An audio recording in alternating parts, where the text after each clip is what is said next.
Programa Fé Perfeita. Um grande shalom a todos vocês que nesta hora param, se juntam a nós.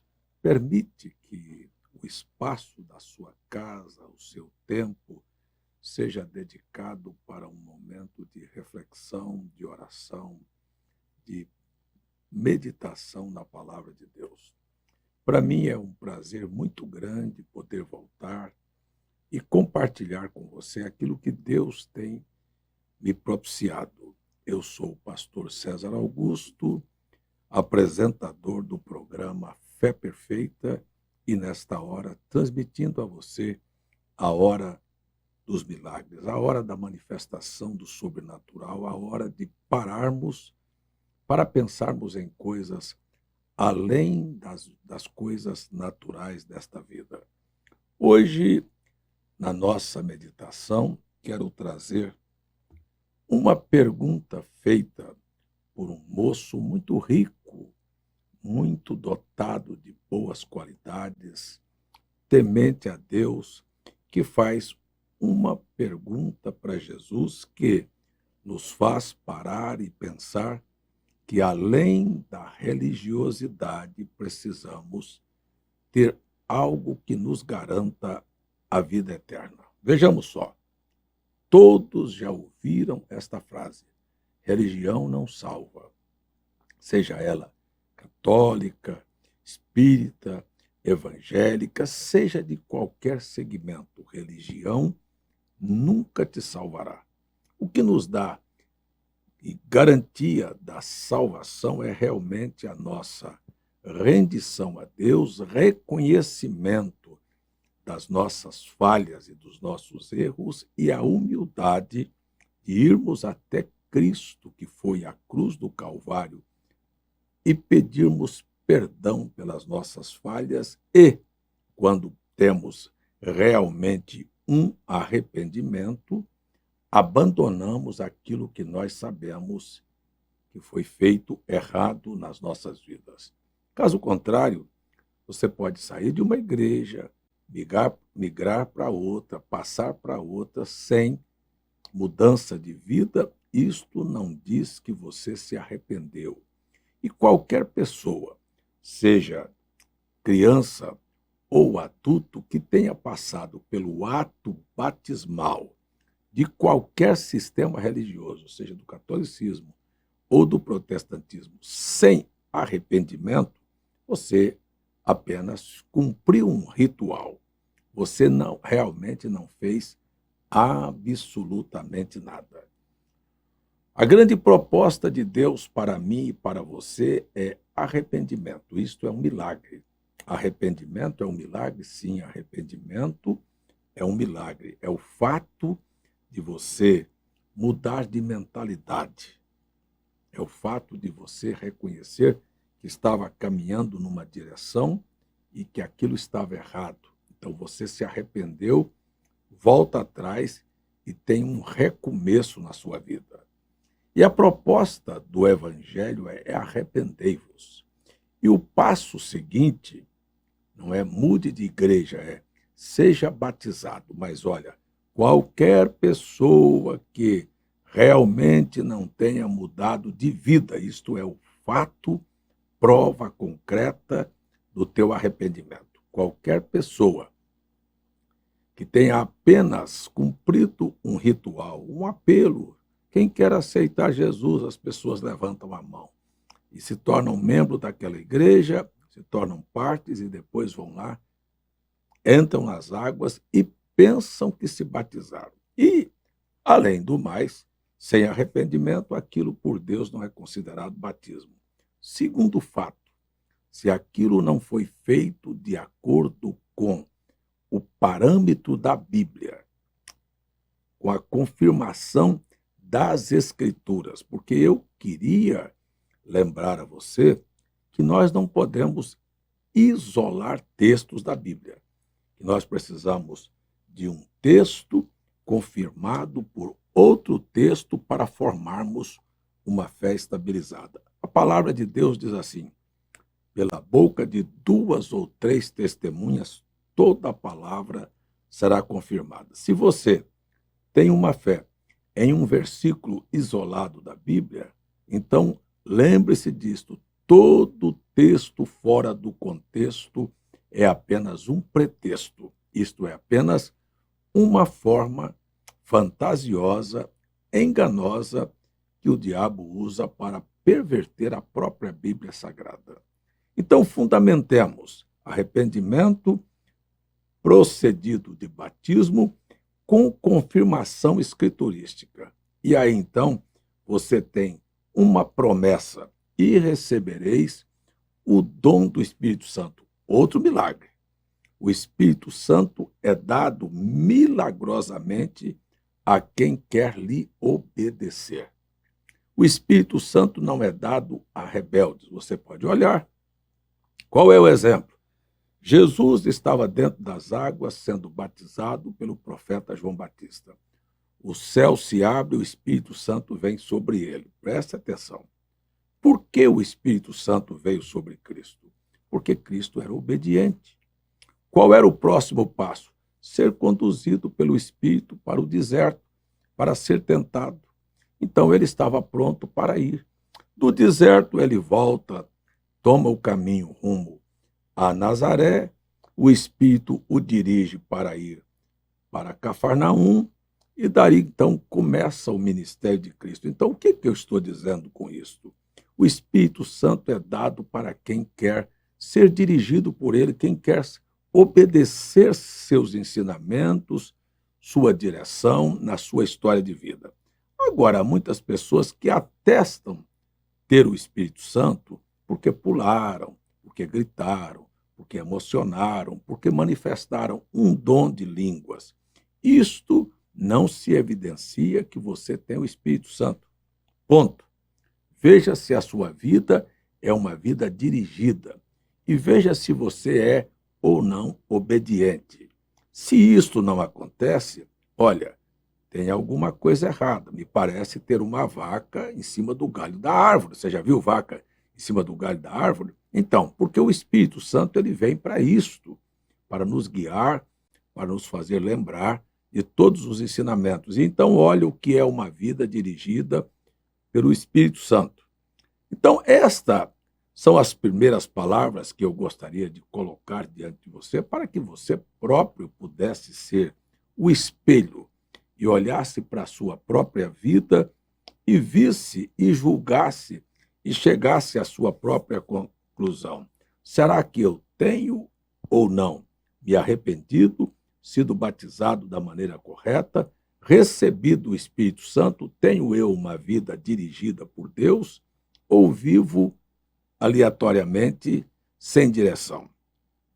Próximo passo: quando você tem pessoas que você conhece, que às vezes até fala línguas ou profetiza, mas que briga, que discorda, que veste mal, que xinga, que não é fiel, você acha mesmo que aquela pessoa, por falar em línguas ou ter qualquer dom, tem o Espírito Santo? Não. A Bíblia relaciona os dons e o Salmo 68 diz que são dados até aos rebeldes. A Bíblia relaciona os dons e diz no capítulo 11 da carta aos Romanos que os dons são dados sem arrependimento. Aí está o problema do mundo religioso. Nunca se arrependeram, nunca foram batizados da maneira correta, nunca receberam o Espírito Santo, receberam um dom. O que é um dom? Um presente. Agora, se eu te der esta caneta de presente, isto está dizendo que eu estou ali ou é apenas um presente? Então, presentes se dá para qualquer um, mas eu me doar a você, propor a dirigir sua vida, fique com esta escritura. Atos capítulo 5 diz: e o Espírito Santo é dado a quem lhe obedece. Voltemos ao Evangelho de Mateus agora. Eu creio que nós temos aqui uma boa fundamentação. Eu não estou acusando ninguém, não estou questionando a vida de ninguém. Eu estou apenas colocando você como seu próprio juiz, como seu próprio espelho, para ver o que é e que tipo de vida tem você e se você tem garantia de vida eterna, trocando de igreja, mas não mudando a vida. Esta pergunta fica aí enquanto nós vamos ver aqui uma pessoa decente, religiosa, perguntando a Jesus. Eis que alguém aproximou-se e disse-lhe: Bom mestre, olha o respeito deste homem para com Cristo. Que bem farei para conseguir a vida eterna? O que eu devo fazer para ser salvo, para ter garantia de vida eterna? Porque isto é um milagre. Ou você não acha que é um milagre ter vida eterna? Você está limitado a viver 70, 80, 90, 100 anos aqui, e Deus fala assim: agora eu vou te dar uma vida sem fim. E você nunca mais vai chorar, adoecer, envelhecer, ter tristezas, dores e decepções. Eu vou te dar uma vida que será assim, uma renovação contínua de uma coisa boa para uma outra melhor, e para outra melhor, e para outra melhor, e para outra melhor, e para outra melhor, isto é, eternamente assim. O que eu faço para conseguir isso? Ter uma vida onde eu tenha garantia que não vou ter doença, não vou ter tristeza, não vou envelhecer, não vou morrer, não vou nunca mais sofrer. O que eu faço? Jesus responde. A resposta não é minha, é de Cristo. Ele disse ele: por que me chamas bom? Eu gosto disso, gente. Por que me chamas bom? Não há um bom senão só Deus. Só há um bom que é Deus. Se queres, porém, entrar na vida, guarda os mandamentos. E aí ele pergunta, disse-lhe eles, quais? Jesus disse, não matarás. Vamos ver o próximo, não cometerás adultério. Vamos ver o próximo, não furtarás e não dirás falso testemunho. Honra teu pai e tua mãe, ama o teu próximo como a ti mesmo. Olha só quantos mandamentos foram colocados. Vamos por ordem aqui. Não matarás. A gente não mata apenas pegando um revólver ou uma faca e atirando ou furando uma pessoa. Nós podemos matar traindo a confiança de alguém, apunhalando pelas costas. Podemos matar com a força das nossas palavras. A Bíblia diz que o poder da vida e da morte está na língua. Quando você fala mal, calunia, ou tem um sentimento iracundo contra uma pessoa, você sabe o que você está fazendo? Você está matando o nome, a influência daquela pessoa. Isto te coloca muito longe da condição da salvação. E você pode fazer essas coisas mesmo estando dentro de uma igreja, que não era o caso do jovem aqui. Então, não matarás. Não cometerás adultério. O que é adultério? É o ato de um homem com uma mulher que não são casados ou que são casados rompendo o seu voto matrimonial.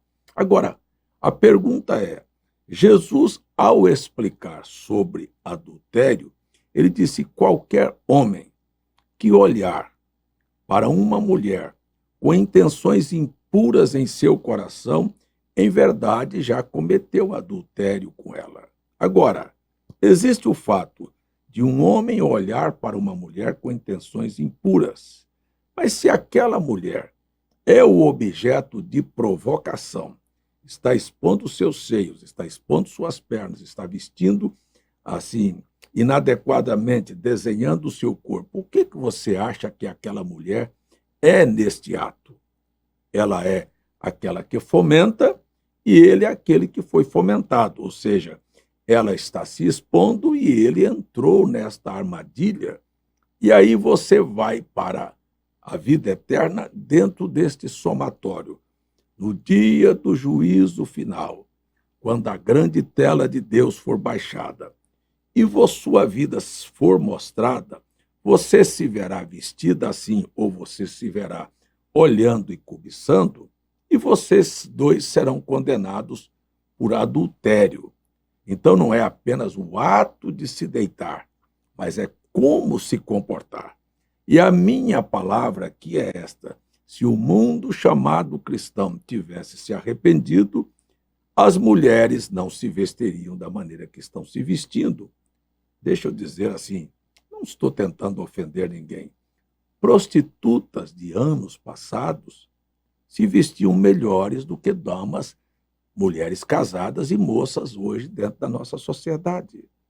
Então ela se expõe voluntariamente, por quê? Porque uma artista de uma novela, alguém na internet, uma parente, uma amiga se vestiu e ela se viu influenciada a viver este comportamento. A pergunta que se faz a seguir é: quem influenciou a vida desta mulher para se vestir assim? O Espírito Santo? Ou foi o inimigo? Ou foi o diabo? Para que você amanhã levasse centenas e centenas de homens para a perdição e você fosse condenada juntamente com eles. Para um pouquinho, isto é prova que a maioria das pessoas nunca se arrependeram. E se foram batizadas, nunca foram batizadas valendo, ou seja, tomaram um banho. E mais uma coisa, nunca receberam o Espírito Santo para influenciar a vida delas. Quer que eu te diga mais? Serão condenadas por rejeitarem a oportunidade que Deus oferece a todos nós. Espero que eu não esteja ofendendo ninguém, mas que eu esteja dizendo a verdade para ajudar você. Há outro passo: não furtarás. É muito interessante este assunto de furtar e muitas vezes eu tenho levado este assunto em auditórios e diz aqui: quem aqui nunca furtou? Quem é que nunca pegou uma moeda da mamãe e do papai? Quem é que não recebeu o troco do cobrador a mais e não devolveu ou no supermercado? Quem aqui que já tomou e já pegou uma laranja, uma banana, um brinquedo, quando era criança, que não te pertencia? Tudo isto é furto. Não é simplesmente o ato de você assaltar. Então nós temos uma sociedade e um monte de pessoas que, na verdade, são aqueles que já furtaram. E isto te colocaria fora do reino. A pergunta é: quantos de vocês nunca fizeram isso? Então, tudo isto, no somatório final, nos remete ao arrependimento, a entendermos que se você não é um ladrão que está atrás das grades, porque Deus foi misericordioso com você, porque você já fez aquilo em potencial de maneira menor, mas já praticou. E se você não está ali na esquina, rodando a bolsinha, esperando um programa, e se tornou uma mulher que vende o seu corpo, mas você sabe que quantas coisas você fez erradas, inclusive atos que você sabe escondidos, atos libidinosos, que você nem gostaria que as pessoas soubessem que você já viveu esse momento. São estas coisas que nos colocam fora da vida eterna. E são estas coisas que nos obrigam a sermos verdadeiros e pedirmos perdão a Deus, e Deus milagrosamente pega a sua vida pregressa, seu passado, e joga no mar do esquecimento, porque você se arrependeu, e quando você se arrepende, nunca mais você quer voltar a praticar aquelas coisas. Sigamos adiante. Se você já furtou de alguém, você sabe que você tem isto contra você. Estou falando de assalto não, viu? Estou falando de pequenas coisas, porque para Deus não existe pecadinho e pecadão, existe pecado. Então a próxima coisa foi: não dirás falso testemunho. Esta é a grande verdade. Quantas coisas nós já falamos que não são verdades? E às vezes falamos contra o nosso próximo. E levantamos situações que Deus nos condenará por isso. Então, aquele jovem, um homem de vida muito ilibada, que hoje acredito que não há pessoa desta natureza na sociedade, respondeu a Jesus e disse: tem mais umas aqui, peraí, deixa eu terminar aqui. Honra teu pai e tua mãe. Eu queria perguntar quantos que estão me assistindo que realmente viveram uma vida para honrar pai e mãe.